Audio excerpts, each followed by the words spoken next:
Donc ça se passe comment juste sur ce volet-là, mais c'est que j'aimerais savoir ce que voilà ce que vous faites. Je vais laisser mon collègue répondre parce qu'il est quand même mis au quotidien notamment là-bas. Je trouve que c'est plus légitime que ce soit l'Africain sur place qui y répond. En fait, la législation béninoise n'autorise la formation qu'à partir de 14 ans. Donc, on ne peut pas apprendre un métier si l'enfant n'a pas 14 ans. Ça, c'est oui, même au niveau, voilà, même au niveau de la Convention internationale, c'est les mêmes âges.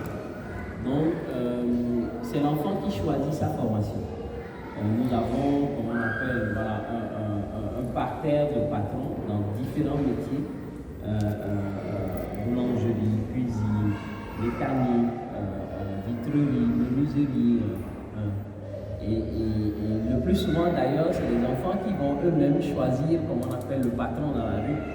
C'est une personne qui s'est occupée, comme on appelle, qui a eu un regard, qui a fait un geste, qui s'est occupé d'eux à un moment donné, comme on appelle, dans la trajectoire. Et ils ont envie de continuer le parcours, comme on appelle, chez ce patron. Donc, c'est d'abord son choix, comme on appelle, qui prime. Après, on a aujourd'hui dans le réseau, on essaye de varier, comme on appelle, les métiers, et de les pousser aussi à des métiers industriels. On a des partenariats, comme on appelle, avec des grosses entreprises qui viennent leur parler, comme on appelle, des métiers qui existent dans leur domaine. Et ceux qui sont intéressés s'inscrivent, comme on appelle, dans leur désir. Donc, c'est vraiment c'est lié au choix de chaque enfant. Merci.